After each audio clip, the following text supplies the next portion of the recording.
This is me getting camera ready. Hi everyone, I'm Bridget. I'm from the US. I love learning languages and I love traveling. And I just arrived in Cambodia for a family trip. So I'm excited to take you guys around with me and also to practice some Khmer, which is the language here. I took a few lessons, which you can see in my previous videos, and I'm looking forward to putting that to the test. I only know very, very basic Khmer, like asking how much things cost or asking people how they are, but I'm still excited to use it. We're here for 10 days, so I imagine we're going to be doing lots of stuff. So let's go.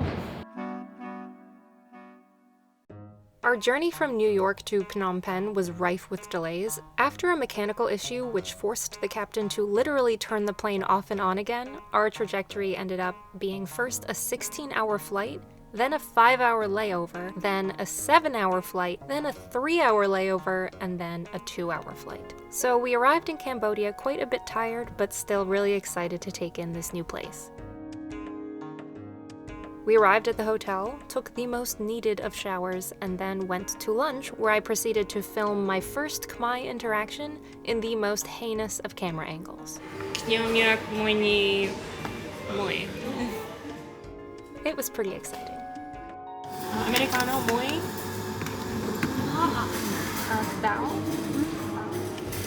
The coffee helped, but we were still a little delusional and going on 34 hours of no sleep. I'm really excited to try out my Khmer with a local. There's one right here. His name is Lionel. What's the name? Saksabai off? Yom Saksabai. Our first dinner in Phnom Penh was trying Cambodian cuisine, or Mahob Khmer if you want to say it in Khmer, and trying fish amok, Cambodia's signature dish, which is curried fish with traditional spices and coconut milk. Good. Doesn't taste very fishy at all. I made everybody let me ask for the check so that I could practice. Louis. Then finally, we went to sleep.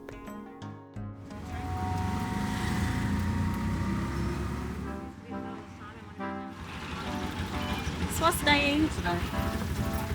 Yongpo National Museum.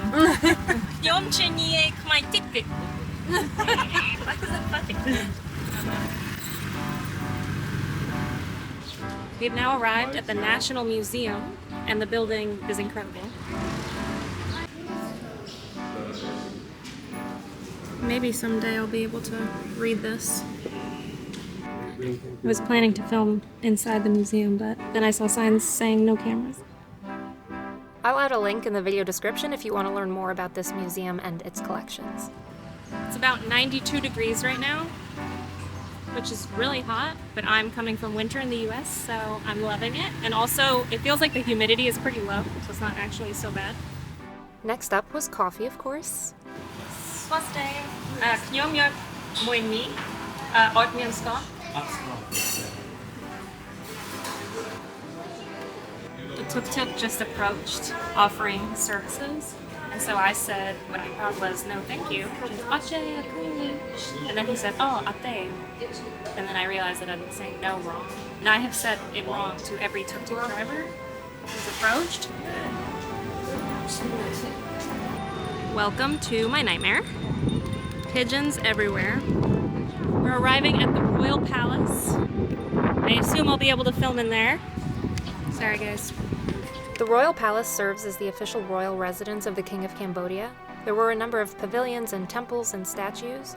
Filming wasn't permitted inside a number of the buildings, but I can still show you these beautiful murals.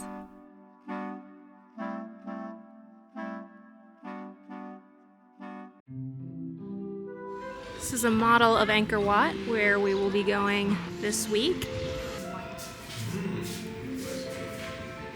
This looks like an African elephant because the ears are so big, but maybe it's still an Asian elephant, which would make sense since we're in Asia.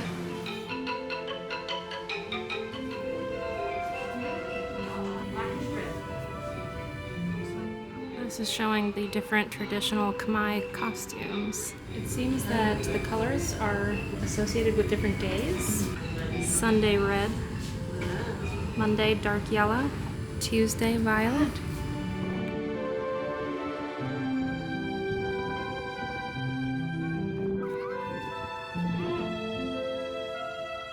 We're gonna grab a drink here and I'm gonna practice my Ket Lui.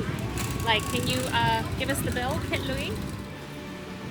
I ordered a mocktail, which tasted better than it looked. There's no saving this. Bong, Ket Lui, soup. Nailed it.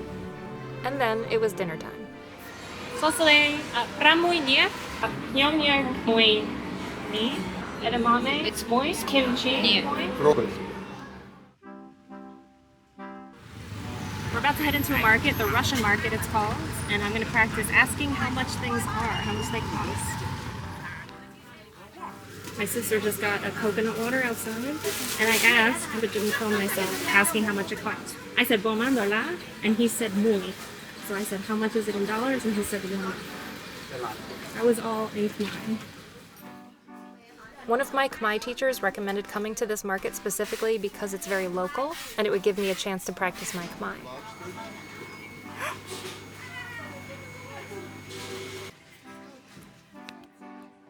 There's some cute souvenirs here, but I don't really know what I want yet. I ended up just asking how much things cost for other people. Okay, Bridges, how much is this? $1. See? $2 each. While I was filming a debrief of my market experience, my family was ordering a tuk-tuk on Grab, which is basically the Uber of Southeast Asia. And while they were looking on the app, a tuk-tuk driver walked up to us and asked if we needed a ride. I have it. Let me do this. Yung tôm sa Khmer, $1. Quay từ con đó. Pramui nha. $6. $6. Đây Brad. Hỏi mát. $5 tới ọt. Wait. This Grab is $1. Okay. $1. This may seem like a very mundane experience, but it was probably in the top 5 moments of the trip for me. I negotiated a price in Khmer. How cool is that? South Khmer. Central Market. Ja.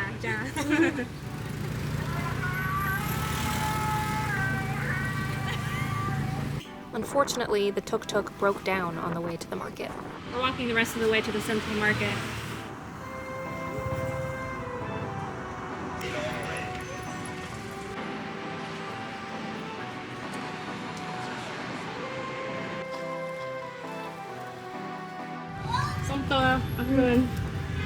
That was me saying sorry, thank you.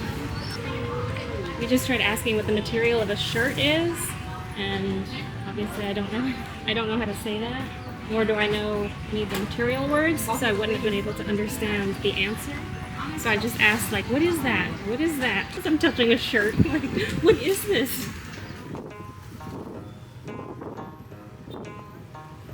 In keeping with the shopping theme, we also went to a night market, but during the evening, not actually at night.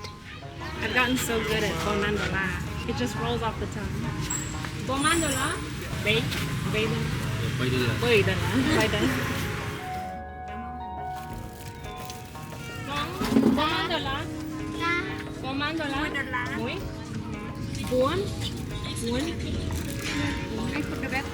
I've gotten so good at asking for the prices of things. If the answer is above $10, I will not understand the answer.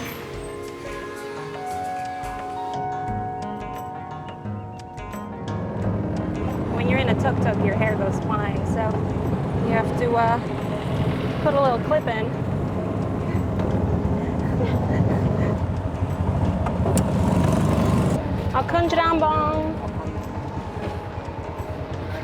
It's very fun to say bong, which means like older sibling, older brother, older sister.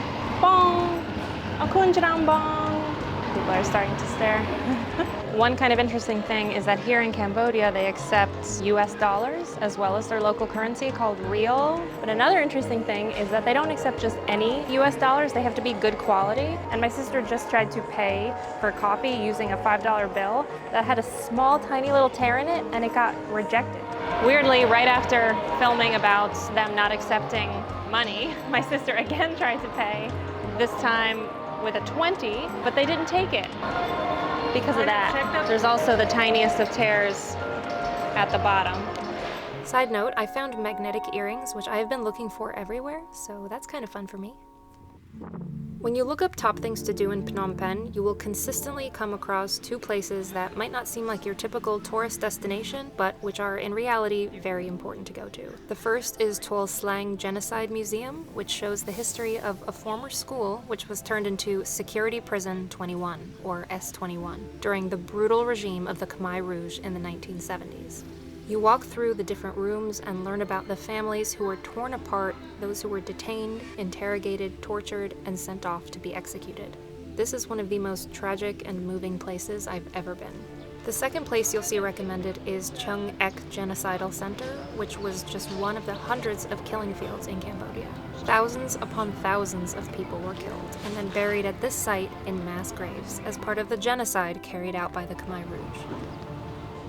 Looking around, you can hear all this bird song, and it's beautiful. There's nature everywhere, and it just seems like a really peaceful place. Whereas in the 70s, the brutality that occurred here was unimaginable. Listening to all of these stories, it's so traumatic what the Cambodian people have suffered through. I think it's important to learn about this history. It's always shocking what people can do to each other.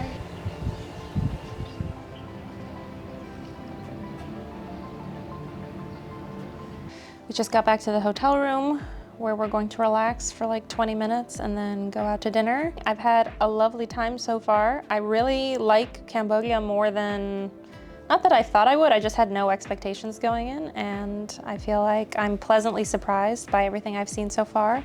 I really like Phnom Penh, full of life, people out there having a good time. People seem happy, busy, living their lives. There's just so much energy around. Last night we went out to dinner and then walked around, and there was a lot going on, and it just felt so exciting to be where we were. I feel like all the people have been so kind and welcoming and friendly, and just, yeah, it's been a great experience so far. Okay, see you soon. Bye. Here's the transition. Swiss Day.